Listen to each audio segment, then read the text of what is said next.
devant ce dilemme, comment l'opposition dans son ensemble prépare ces élections, parce que les voix se lèvent encore pour demander à une unité d'action de l'opposition congolaise.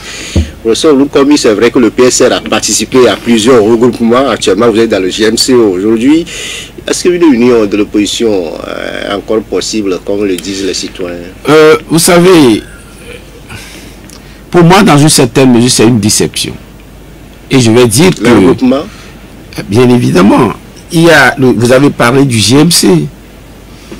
Nous avons discuté pendant des mois. Et au sein du GMC, nous avons voulu faire une alliance électorale.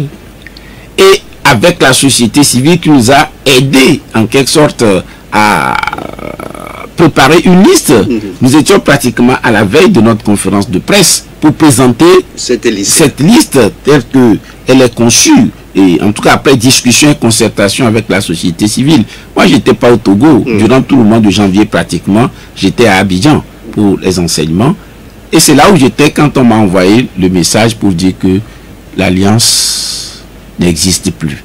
Pourquoi? Parce que le GMC, au sein du GMC, il y avait une alliance politique. Okay. Donc aujourd'hui, pas d'alliance électorale. L'alliance qui aurait pu se faire au sein du GMC est partie en lambeaux parce que les uns contestaient l'ordre établi ou la place que chacun doit occuper. Pourtant, on était presque prêt à la veille d'une conférence de presse. Que voulez-vous qu'on fasse face à cette situation? Et si on doit rester ensemble, il faut qu'on ait cette volonté de rester ensemble. Et si nous avons travaillé pendant plusieurs mois et que c'est pratiquement au moment où on devait faire sortir les choses, vous êtes mieux informés que moi, je suis sûr, puisque des courriers ont circulé et voilà, vous avez les informations. Je ne veux nommer personne, donc je suis sûr que vous avez les informations.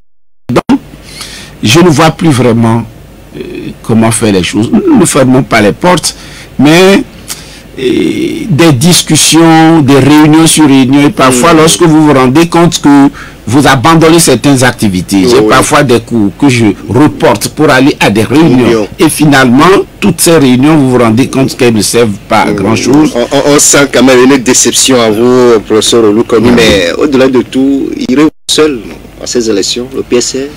Pour l'instant, les listes que nous avons eu à faire sont des listes PSR. Nous avons moins de 48 heures. Et est-ce qu'il est possible que quelque chose soit modifié? On verra. Nous avons passé près de 8 mois et à faire des discussions sans succès. Peut-être par miracle, il serait possible de faire quelque chose en 48 heures. On finit avec M. Richard. Pour vous, l'opposition, c'est de la plaisanterie. Vu ce qui s'est passé au GMC, il faut que l'opposition débarrasse le plancher. Vous blaguez avec le destin de toute une nation. C'est M. Richard. C'est M. Richard le dernier. Personne n'a le monopole de l'action politique. Que M. Richard vienne prendre également sa part. Et de sorte que qu'il fasse ce qui peut se faire. Vous savez, l'opposition dans un pays est à l'image de toute la nation. L'opposition peut être plurielle. Si nous discutons pour être à 2 ou à 3, mais il faut qu'on s'entende. Mais si on ne parvient pas à s'entendre, il y a des enfants de la même famille qui n'arrivent pas à s'entendre. Mais moi, je ne dirais pas que j'ai un monopole quelconque, que le peuple examine. Et s'il veut soutenir quelqu'un, qu'il le soutienne. L'opposition dans un pays n'a pas vocation à être unitaire. Nous sommes d'accord. L'idéal, c'est qu'on puisse s'entendre, mais vous ne pouvez pas obliger quelqu'un à ce que vous puissiez vous entendre. Dommage que ce sont des questions, de nombreuses questions qui ont été balancées, mais on n'a pas le temps nécessaire pour répondre à ces questions. À vous, professeur Olukomi, d'être passé dans cette émission. Vous avez quelque chose en 2 secondes pour vos militants et la campagne? Non, je voudrais simplement dire qu'il est nécessaire que nous puissions nous mobiliser et pour ces élections. Et même si nous n'avons pas, en tout cas au PSC la majorité, nous pensons que cette qualité de la contribution peut faire changer les choses. Et donc bientôt nous reviendrons et nous demandons vraiment à la population de nous soutenir. Ok, Victoire ferme là, lors de la campagne, on sera avec le PSR pour qu'il nous dise concrètement quelles sont ses ambitions. Merci beaucoup à toutes.